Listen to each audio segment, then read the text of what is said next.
들었죠? 모든 만민들이 올 정도로 길을 닦고 깃발 들고 도로를 수축하고 갱신할 거 갱신해라. 우리 랩런트들 앞으로 썸밋이 될 랩런트들이기 때문에. 자, 그러면 오늘 주제는 무엇인지 읽어봅니다. 시작! 무엇을 위하여? 자, 우리 랩런트들이 앞으로 랩런트 선교사님들이 다들 되실 거예요. 각 현장의 선교사로, 아니면 진짜 직업이 선교사가 돼서 한 나라를 살리고, 아니면 내 산업을 살리는 선교사, 아니면 나의 달란트를 통하여서 하나님께 영광 돌리는 선교사. 어쨌든 지금 이 자리에 있는 우리 랩런트들은 앞으로 도단성 운동을 할 주역들이기 때문에 반드시 선교사로 하나님이 부르셨어요. 자, 그런데 그 선교사 일을 하다 보면은 사람한테 치이고 경제에 치이고 그러다 보면은 내 자기 개발에 대한 거에도 또 해이가 들고 뭐 여러 가지 시험거리와 난간에 부딪힙니다. 자, 그런데 제일 중요한 게 뭐냐? 내가 뭐 때문에 이러느냐? 이게 제일 중요해요. 그래서 오늘 무엇을 위하여? 그것을 가장 잘 보여주신 분이 우리 나라 선교의 아버지라고 불려지는 바로 오늘 누구라고요? 마포 삼열 선교사님이에요. 자, 한국 이름이 마포 삼열이지 외국에서 태어나신 것 같은데 누가 봐도 이름이 마포 삼열이구나. 아니에요. 자, 그러면 무엇을 위하여 예수님이 십자가에 못 박히셨을까요? 아니, 예수님이 무엇을 위하여 인간에게, 피조물인 인간에게 희롱과 수치를 당하고 빵까지 맞고 얼굴에 침까지 맞으면서 십자가에서 죽으셨을까요? 자, 우리 랩런트 다들 알고 계시죠? 말씀을 다 같이 읽어보도록 합니다. 시작! 모든 사람이 죄를 범하였음에 하나님의 영광에 이르지 못하더니, 우리 때문에, 죄인인 우리 때문에, 하나님의 영광을 놓친 우리 때문에 예수님이 죽으셨어야 됐습니다. 자, 그리고 나서 예수님이 십자가 사역을 하시려고 이 땅에 오셔야 했는데 3년 공생애 동안 귀신 들린 자를 고치시고 눈먼 자도 고치시고 죽은 자도 살리시고 죽은 지 오래돼서 부패된 나사로조차도 살리셨어요. 왜 그러셨을까요? 무엇 때문에? 무엇을 위하여? 자, 읽어보도록 합니다. 시작! 예수께서 이르시되 내 말이 내가 믿으면 하나님의 영광을 보리라 하지 아니하였느냐 하시니. 뭐 때문에 그렇게 했다고요? 하나님의 영광 때문에. 하나님의 아들로 인해서 하나님께 영광 돌릴 수 있는 장애와 죽음과 치유 사역을 주셨던 겁니다. 자, 예수님이 십자가에서 죽으셨던 이유, 예수님이 이 땅에서 공생애 하셨던 모든 사역, 이유가 뭐라고요? 하나님의 영광을 위하여. 자, 우리 랩런트들도 이러한 삶이 되기를 축복합니다. 자, 그런 삶의 표본이 되신 한 분이 있습니다. 바로 우리 믿음의 선배이시면서 우리 랩런트들의 롤모델이 되기를 바라는 이분의 성함이 뭐라고 읽어볼까요? 시작! 마포 삼열 선교사. 그 위에 부주제가 뭐라고 돼 있죠? 조선을 사랑한 선교사. 원래 성함은 뭐라고요? 사무엘 오스틴 모페. 자, 마펫이라고도 하고 모펫이라고도 하는데 MO라고 돼 있으니까 모펫이라고 부르면 좀 더 정확하겠죠. 자, 이분의 생년 그리고 죽으셨을 때 연도를 한번 보세요. 몇 년 사셨어요? 자, 우리 랩런트들 거리두기해서 앉아주세요. 희주. 자, 몇 년 사셨어요 지금? 네, 76년. 우리나라 나이로 76년. 그럼 이분의 나라 나이로는 75세.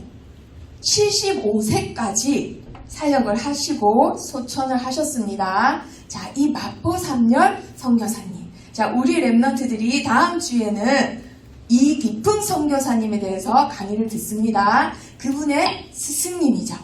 자, 그분이 어디서 태어나셨냐? 저기 빨간색 인디애나에 하살이 꼽혀있죠? 거기 태어나셨어요. 자, 그런데 왜 전체 지도를 가져왔느냐? 그 위에 물 표시되어 있는 데가 어디예요? 시카고예요. 그리고 그 옆에 물 표시되어 있는 데가 어디죠? 워싱턴. 그럼 미국의 수도는 어디예요? 뉴욕이다. 손 들어보세요. 아, 워싱턴이다. 손 들어보세요. 굉장히 수준이 높습니다. 우리 랩런트들. 그렇죠. 유명한 시카고와 수도 가운데 있는 인디애나 주에서 태어나셨어요. 자, 그런데 우리 랩런트들 첫 번째 퀴즈에 뭐라고 돼 있죠? 어떻게 해서 예수님을 믿게 됐냐고요? 자, 11세에 믿음의 가정 속에서 아버지의 영향을 받으면서 거룩한 신앙생활을 하던 중에 예배와 말씀 묵상과 기도 수첩과 예배 영상을 듣는 중에 저절로 하나님을 인격적으로 만나게 돼요. 인격적으로 만날 나이가 몇 살이라고요? 11살. 자, 지금 11살 집에 있는 랩런트들 손 들어옵니다. 시작! 앞으로 미래의 마포 3열 선교사님이에요. 그렇죠. 너무 잘생겼어요. 자, 이분이 어떻게 해서 조선을 만나게 됐는지 알지도 못하는 아주 힘없고 가치 없어 하는 나라가 그때 당시 조선이라는 나라였습니다. 강대국 사이에 낑겨가지고는 정말 무시해도 되는 그런 나라가 사실은 옛날에 우리나라였어요.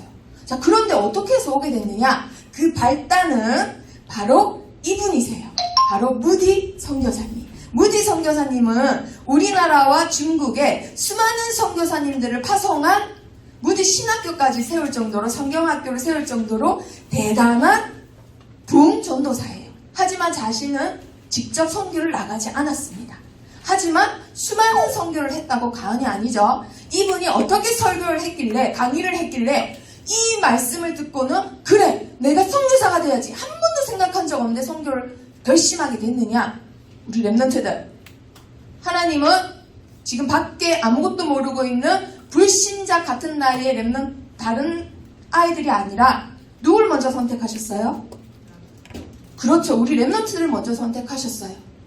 자, 그런데 선택된 우리 랩런트들에게는 하나님이 특권을 주셨어요. 세계 복음할 특권. 하늘과 땅의 모든 권세를 가지신 예수님이 함께 할 테니 어디든지 가서 모든 민족으로, 모든 족속으로 온천하 만민 땅끝까지 복음을 전해라고 특권을 주셨어요.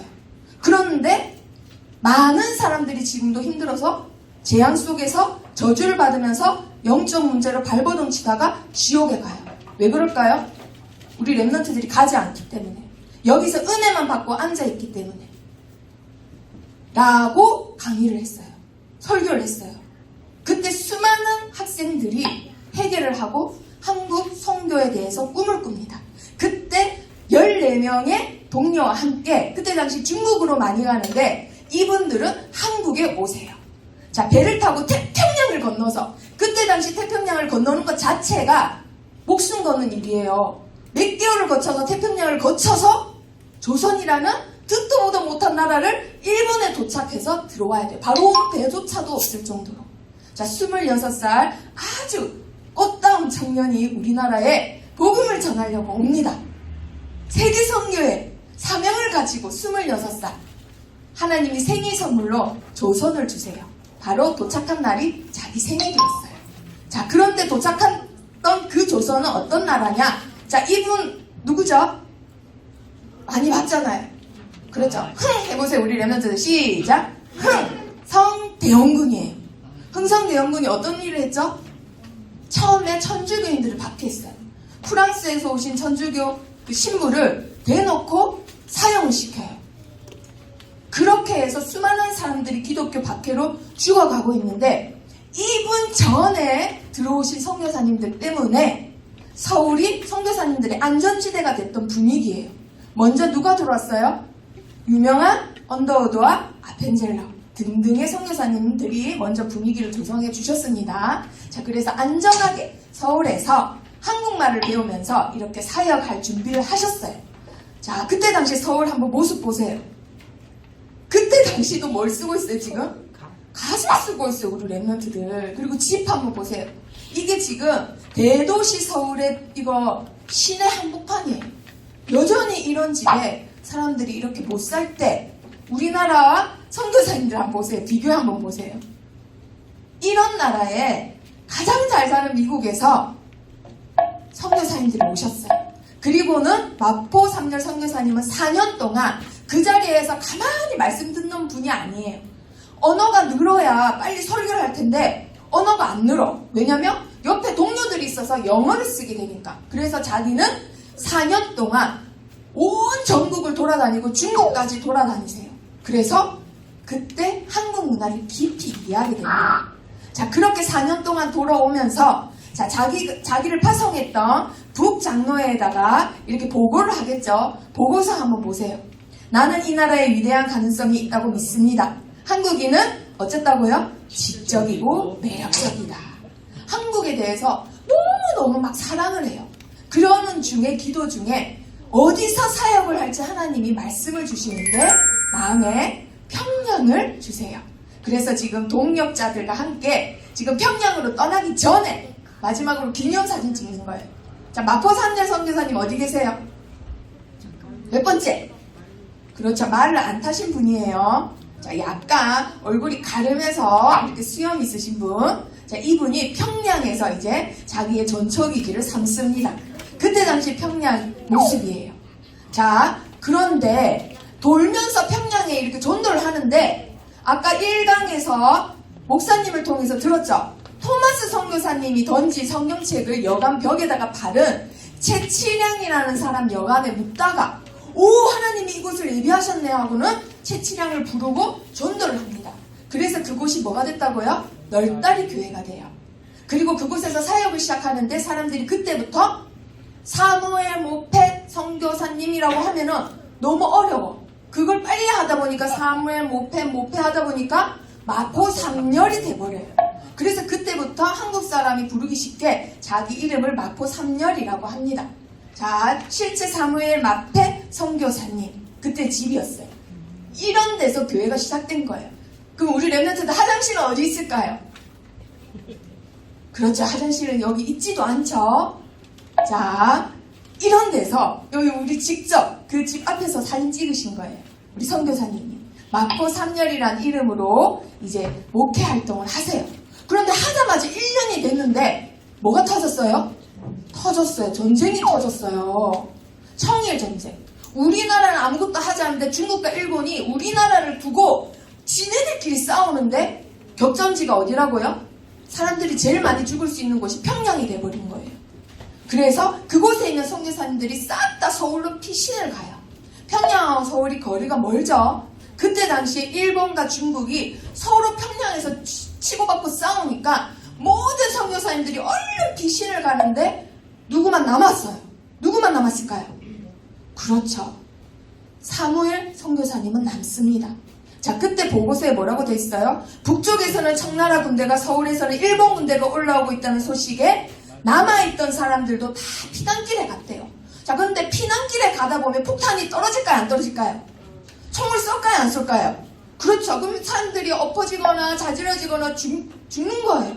그래서 마포사님 선교사님은 피난도 안 가고 그분들을 자기 교회로 데리고 와서 막 치료를 해줘요. 수많은 피난민들을 치료해주다가 자기 몸을 못 돌봐요. 그래서 모기에 물렸는데 무슨 병에 걸려요? 말라리아에 걸려요. 그래서 사경을 헤맨 와중에도 그 피난민들을 다 자기 집에서 치유해주고 먹을 거 주고 오고 갈 데 없는 집이 없는 사람들이니까 자기 집에서 묵게 해주고 이런 게 다 소문이 나요, 안 나요? 납니다. 그래서 청일전쟁이 끝나자마자 사람들이 마포 삼열 선교사님 교회로 다들 오기 시작해요. 그러니까 이 장대현 교회가 아까 그 화장실도 없는 교회가 계속해서 1년이 멀다 하고 재건축해야 되고 재건축해야 돼서 점점점 커집니다. 사람들이 계속 몰려와요. 그때 이분은 어떠냐? 이분이 성격이 진짜 이름 따라가듯이 성경의 사무엘 같아요. 정말 영적 싸움을 너무 잘해요. 동료가 필요하니까 끝까지 편지를 써요. 처음에는 안 된다 했는데도 끝까지 편지를 써서 진짜로 그 땅에서 선교사님들이 우르르 들어와요. 병원을 위해서, 학교를 위해서, 교회를 위해서 헌신할 선교사님들이 전쟁이 남발하고 있는 우리나라에 들어오세요. 이렇게 점점점 많아져요. 누가 편지를 썼더니 선교사님 끝까지 포기하지 않고. 그래서 이분의 성격에 가장 단연 돋보이는 기질 하나가 인내력이래요. 인내력. 자, 차분하시면서 끝까지 인내하면서 포기하지 않는 성품이었다고 전해집니다. 자, 그렇게 해서 자, 사역을 하신 지 11년 만에 신학교를 세웁니다. 왜냐하면 교수진들이 이제 빵빵하니까. 그런데 건물이 아직 안 지어져서 어디서 시작했다고요? 선교사님 사랑방에서. 그렇다면 시설이 아직 안 좋다라는 거죠. 그런데 한번 사진 보세요.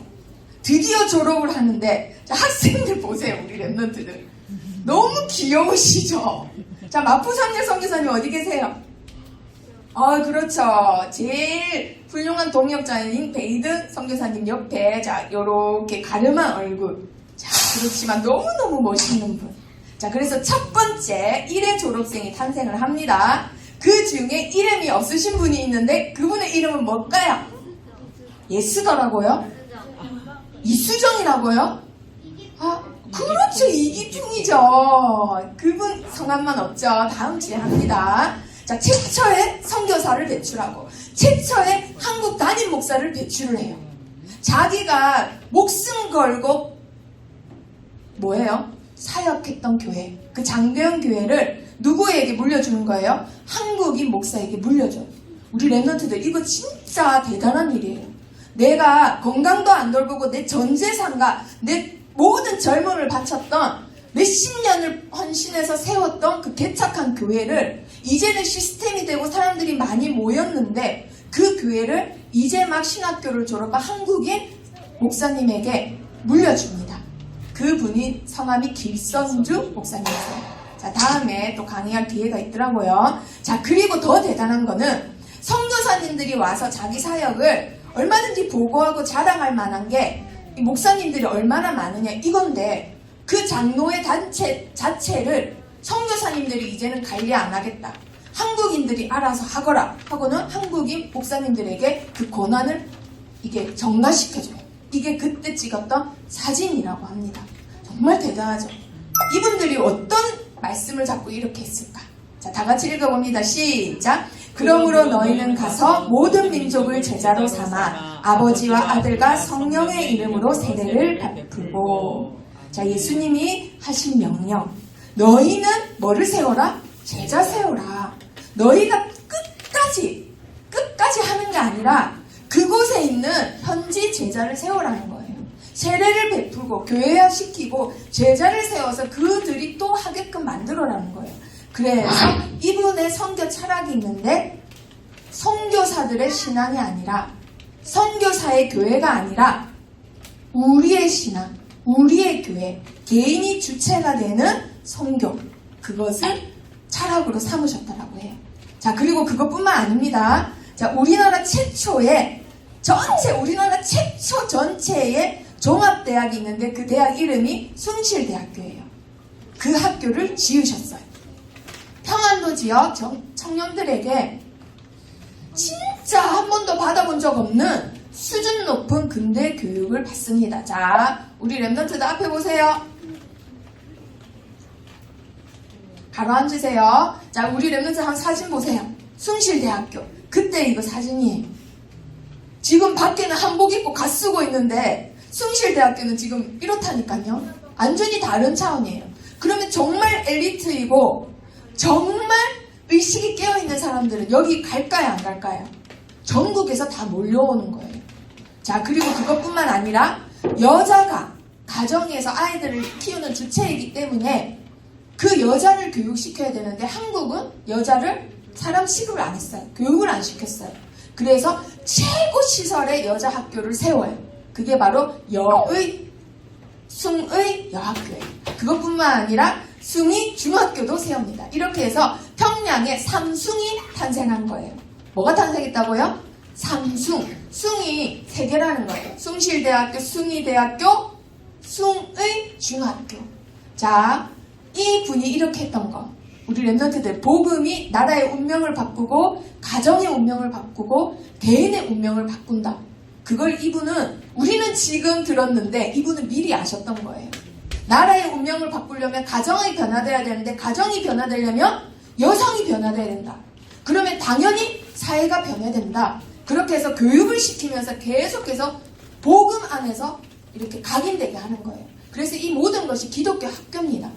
이것이 마포 3대 선교사님의 큰 그림이에요. 자, 이렇게 해서 숭의 여학교 한번 보세요. 사진은 조금 무섭죠? 자, 공부하는 모습도 너무 무섭죠? 이때 당시 한복이 우리나라의 그 패션이었기 때문에. 자, 과학 실험까지 했어요. 밖에서는 여자들이 학교도 못 다니는데 여기서는 과학까지 배웠다니까요. 그러니까 이 기독교 학교에서 수많은 독립운동가들이 배출되는 거예요. 의식이 깨어있으니까 시키면 시키는 대로 하는 게 아니라 우리나라인데 왜 너희가 주권을 가지고 이래라 저래라 하냐 하는 독립투사들이 기독교 학교에서 탄생되는 거예요. 그럼 마포 3대 선교사님은 뭐 하셨을까요? 지금 사진 한번 보세요. 누가 대장 같아요? 자, 누가 제일 대장 같아요? 그렇죠. 그분이 바로 마포 3열 선교사님이에요. 사실은 마포 3열 선교사님이 우리나라의 독립운동 3.1 운동 있죠? 그걸 일으키신 분이에요. 사실은 유관순이 아니라 서울이 아니라 평양 장대현 교회에서 먼저 시작되었다고 합니다. 어마어마한 사실이에요. 우리 랩런트들. 선교사님이 복음으로 봤을 때 이건 옳지 않고 일본 분들이 너무 함부로 영혼을 죽이니까 그냥 가는 사람을 죽이니까 그 독립군들을 길러냅니다. 자기 집에서 신문도 만들고 회의도 하고 잡혀가는데도 그 일을 계속해요. 자, 숭실학교 교수진들이에요. 자, 이렇게 해서 이분의 사역은 교회를 몇 개 지었다고요? 학교를 몇 개 지었다고요? 그리고 또 뭘? 신학교. 그리고 밑에 목사님들 상황 읽어보세요. 주기철, 손양호. 우리 랩런트들 들어봤나요? 네, 자, 다음에 또 나옵니다. 김익두, 주기철, 손양호. 그리고 목사님 예쁜 배출 800분. 우리나라 최초 신학교의 최초 목사님들이 이분을 통해서 탄생을 해요. 자, 그런데 이분이 26살에 이렇게 예쁜 모습으로 오셨죠. 그런데 이렇게 될 때까지 우리나라의 복음화를 위해서 올인을 하세요. 자, 우리 랩런트들 한번 사진 보세요. 이랬던 젊은이가 이렇게 된 모습이 될 때까지 자기 삶을 전혀 돌아보지 아니하시고 오직 한국의 조선의 복음화를 위해서 무엇을 위해서 그렇게 했을까요? 우리 랩런트들. 도대체 이분이 힘들 때 없었을까요? 이렇게 아들들이 다 잘생겼어요. 이 아들들 위해서라도 미국에서 키우는 게 더 낫잖아요. 그쵸? 그럼 도대체 뭐 때문에 이런 고생을 했냐고요. 뭐 때문에 이렇게 흙에서, 뭐 때문에 이런 초가집에서, 뭐 때문에 핍박받으면서, 뭐 때문에 먹고 사는 거 걱정하면서, 뭐 때문에 내가 한 번도 본 적 없고 피도 안 섞인 조선인들을 위해서 내 가족까지, 내 처자식까지 이렇게 이러한 삶을 살겠을까? 우리 랩런트 그거 한번 생각해 보세요. 자, 이 사진이 이분이 우리나라에서 찍은 마지막 사진입니다. 자, 막내 아들과 부인과 우리 선교사님 계시죠? 이 뒤에는 사진이 없어요. 왜 그럴까요? 어떤 일본 여자가 아무도 모르게 지인한테 편지를 줘요. 그래서 그 지인이 선교사님한테 전달하고 선교사님은 그 즉시 간단한 짐만 챙겨서 얼른 기차에 타고는 일본에 가서 배를 타고 미국으로 돌아갑니다. 그런데 이분은 자기의 모든 젊음과 모든 재물과 모든 건강을 한국에 뒀기 때문에 돌아가봤자 집도 없고 고향도 없고 아무도 없어요. 그래서 자기의 고향도 아니고 부인 고향에 가서 집도 아니고 집에서 얻은 창고 있잖아요. 창고에서 여생을 보내시다가 마지막까지 가난과 질병으로 시달리시다가 이렇게 3년 뒤에 돌아가세요. 아무도 모르는 장례식. 한국의 제자들 한 명도 못 오는 장례식. 도대체 왜 이렇게 됐을까요? 일본 군들이 진짜 한국 사람들 말 안 듣네. 왜 이렇게 말 안 듣지?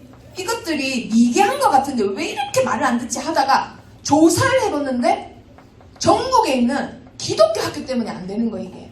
그런데 또 조사를 해봤는데 기독교 학교의 학교장이 누구예요? 사무엘 선교사라네. 이 미국 새끼 진짜 마음에 안 드네. 그때부터 일본은 사실은 미국하고도 전쟁할 2차 대전을 계획하고 있었거든요. 그래서 미국 사람이라고 안 건드는 거 아니었어요. 건드려도 상관없어요. 왜냐면 조금 있으면 2차 대전을 일으킬 거기 때문에. 자, 그런데 이제 대한독립 만세! 이런 운동을 일으키려고 사사사사 이렇게 하고 비밀리에 우리가 언제 터뜨리자! 이게 된 거예요. 그런데 우리는 대개 서울에서 유관순이 대한독립 만세! 이렇게 했다 생각하잖아요. 사실은 그것보다 더 빨리 평양에서 시작됐다고 합니다. 그때 모였던 사진이에요. 이 집이 누구 집이라고요? 사무엘 선교사님 집. 저기 장막 밑에 기빈석 있죠? 거기 가운데쯤 앉아 계실 거라고 전문가들은 예측을 해요. 너무 멋있지 않아요, 우리 선교사님? 너무 멋있죠? 이분이 도대체 뭐 때문에, 자기 나라도 아닌데 목숨 걸고 왜, 뭐 때문에 이렇게 했을까요? 그리고 33명의 지도자들이 우리나라 독립을 위해서 선언을 하자 하고는 목숨 걸고 사인을 해요. 33명이. 그 중에 기독교인이 절반 이상이라는 말 들었죠? 그 중에 5명이 누구의 제자일까요? 사무엘 선교사님 제자예요. 거기에 길선주 목사님도 계시죠? 자, 이렇게 해서 운동을 했는데 비폭력이에요. 그런데도 불구하고 일본 놈들은 어떻게 해요? 폭력을 씁니다. 19개 교회 건물 파괴시키고 26개 교회 못 모이게 하고 기독교 학교 싹 다 폐교시켜라. 안 그러면 너희를 죽여버리고 체포하거나 구금시키겠다. 협박을 해요. 가족들을 죽이니까. 그런데 이분이 공식적인 자리에서 이런 말을 해요. 뭐라고 한지 우리 랩런트 한번 보세요. 30년간 한국에서 살아왔고 한국인을 존경하는 사람으로서 말한다. 내가 아는 한국인은 정의감이 강하고 물질적인 것보다 뭐를 더 중시한다고요? 정신적인 거. 그러면서 또한 당신들이 짓밟은 사람들은 한국인들 중에 가장 모범적이고 훌륭한 시민들이다. 왜? 기독교인들이니까. 그런 사람들을 야만적으로 대하는 것이 당신들이 말하는 합법적인 통치인가? 이러면서 막 연설을 길게 해요. 근데 틀린 말이 하나도 없어요. 그게 기록에 남았어요. 그런데 우리 랩런트들 정말 대단한 거. 이 바른 말씀을 어디서 하셨을까? 사무엘이 미스바에 모여서 블레셋을 무찔렸던 것처럼 바로 일본 놈들밖에 없는 일본 놈들이 한국을 지배했다고 좋아해서 여는 파티, 바로 조선 총독부 가운데서 그 말을 합니다. 여기서 이 말을 하면은 자기는 그냥 죽는 거예요. 그런데도 조선인들이 아니라 일본 놈들 앞에서 이 얘기를 하는 거예요. 그런데 일본 사람들은 다 바른 말이라서 찍소리도 못해요. 살려서 보냈어요. 그리고 나서는 암살 계획을 세워요. 저놈을 죽여야 되겠다. 저놈이 조선 편을 드니까 조선인들이 기가 살아가지고 계속해서 겁없이 덤빈다 하고는 암살 계획을 세웠는데 이 자리에 희한하게 간부급 사람의 부인이 기독교인인 거예요. 저 목사님이 죽으면 안 되는데 저런 말씀을 하셨으니 곧 죽겠다 싶어가지고는 남편을 통해서 몰래 언제 어떻게 죽이겠다라는 암살 계획을 들어요. 그래서 편지를 써서는 성도들에게 전하고 그 성도가 몰래 선교사님한테 전해서는 아무것도 못 챙기고 도망을 왔던 거예요. 그때부터 일본은 이렇게 누명을 씌워요. 조선인의 해충은 선교사다. 선동한다. 그러면서 합니다. 그때 당시에 자기 첫째 아들한테 편지를 썼는데요. 뭐라고 썼는지 이렇게 썼습니다. 가끔씩 손가락 마비로 글을 쓰기 어렵다.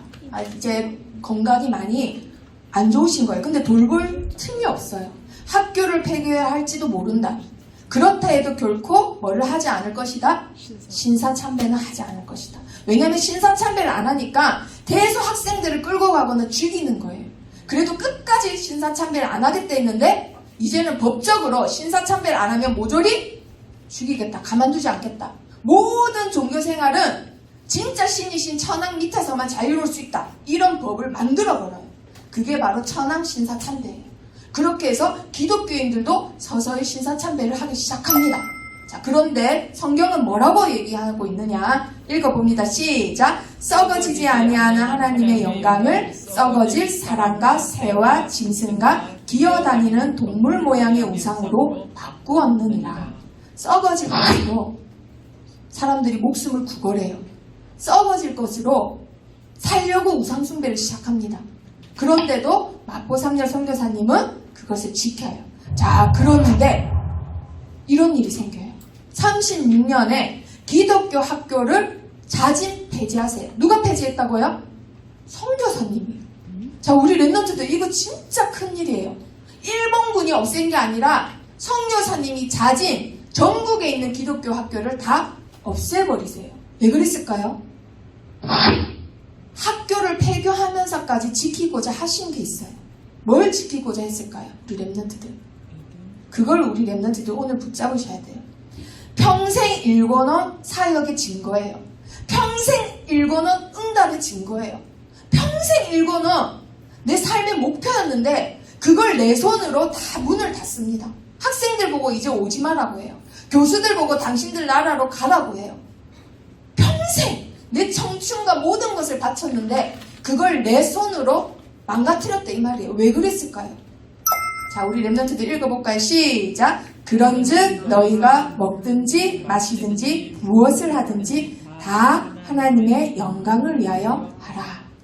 하나님의 영광이 가리워지기 때문에 한국에 있는 기독교인 목사들조차도 이제는 신사참배를 하기 시작합니다. 금방 봤던 신문 사진이 실제 그때 당시 목사님들이 평양에서 신사참배한 사진이에요. 그래서 더 이상 이 기독교 학교가 더럽혀지면 안 되기 때문에 하나님의 영광을 위하여 내 사역도, 내 증거도, 내 응답도, 나의 젊은 모든 것을 바쳤던 것을 자기 스스로 없애는 거예요. 정말 이건 큰 거예요. 자기 목숨을 버리는 것보다 더 큰 결단이에요. 자, 그런데 그것을 보고 자란 어떤 사람이 있습니다. 이 사람이 자기의 홈은 뭐라고 해요? 대구라고 하네요. 그래서 그 사람 덕분에 계명대학교 대구에 이렇게 큰 종합병원이 생길 수 있었어요. 그 자리가 바로 이분이 부탁을 해서 미국에서 자원을 받아서 만든 병원 자리예요. 그분은 어려서부터 한국인의 고아들과 아픈 사람들과 같이 자랐기 때문에 다시 미국에서 한국에 와서는 여전히 똑같이 고아들과 아픈 사람들을 고쳐주면서 삽니다.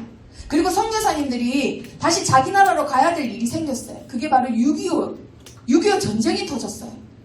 한국 나라에서 언제 죽을지 몰라. 그런데 이분은 내가 의사니까 나를 한국에 보내주세요 라고 6.25 참전용사로 자기가 자진 참전을 해요. 누굴까요? 바로 사무엘 선교사님 아들이 5명이 있는데 4명 다 목사, 1명은 의료 선교사가 됐습니다. 그분의 무덤에 뭐라고 되어 있는지 우리 랩런트 한번 읽어볼까요? 시작! 한국과 우리가 사랑하는 사람을 위해 일하는 것은 우리의 특권. 자, 우리 랩런트들에게도 특권이 있나요, 없나요? 있습니다. 무슨 특권이죠? 세계복음화 특권이에요. 우리 랩런트들 세계복음화 특권을 사용하시길 바랍니다. 자, 무엇을 위하여? 다 하나님의 영광을 위하여. 내 사역도 아니고 내 증거도 아니고 내 응답도 아니라 하나님의 영광을 위하여 앞으로 237 나라 살리는 세계복음화 특권을 사용하시는 주역이 되기를 축복합니다.